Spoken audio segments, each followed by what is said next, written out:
Queen, you must not meet her eyes. You're 22 years old. The first thing you do is look up and look at the Queen. So, yeah, I mean, it was absolutely natural. So, was there anything that you chose to leave out in In the book? what you wrote? Yeah, this is a question for all three of you. Anything that you wanted to write about but you decided to leave out, and was it a wrench to do that? No, I mean, in the sense that by the time I finished my research, this took 4 years. And towards the end, I found Abdul Karim's diary, and I found that in Karachi. So that was like, finding gold, because this was his voice, and it had been kept by his descendants. So I had the full story.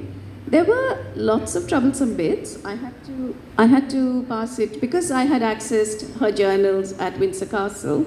I had to actually show them whatever I was using, because these are private papers. So they had to have a look. But I had also accessed, as I said, the physician's journals, and he kept really elaborate journals. And there's a description in his journals of her funeral and what she wanted kept in her coffin. And that was really important to me, because it showed what the true thing. She had kept it secret from her family, and that showed Victoria's, it just showed how her mind worked. And what did she want? She wanted John Brown's ring on her finger. He had given her a ring. She wanted his photograph in her hand. And so the doctor does all this, and then he covers up the hand with lilies. So all this for me was really important. So it was in my book, and when I showed it to Windsor Castle, they said, this is private, this is Queen Victoria's personal will, and you shouldn't really use this. So I said, of course I'm going to use it. I said, but I didn't access it from your archives. I accessed it from the physician's archives, Sir James's archives.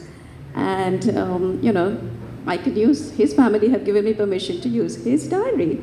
So I went about it in a roundabout way. There was no way I was going to not have this. I went about it in a roundabout way, and I quoted my sources as, which it was. It was, the secret will was only given to her doctor. So I could quote the doctor. And I carried the story of the will. And my agent said, they're going to send you to the Tower. Watch out for your head.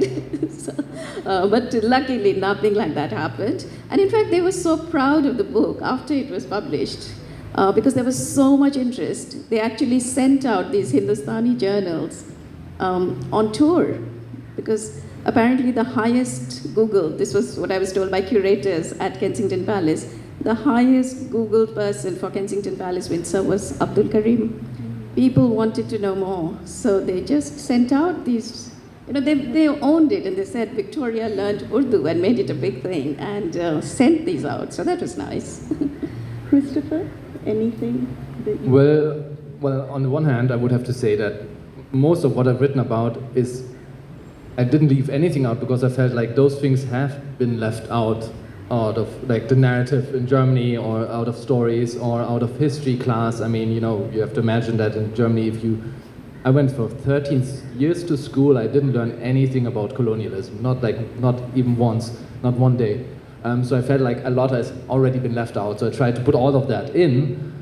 Maybe the only thing that I actually left out that I got a lot of complaints about was a glossar, because, so Bartholomew writes the story pretending to be kind of a scientist, so he has a lot of footnotes in there, but he only explains in detail or analyzes things that are more typically Western. He's not trying to explain anything from Asia or South Asia or India.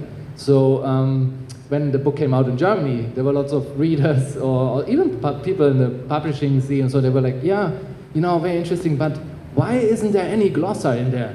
Like, there are all these words that I don't know, you have to explain it to me.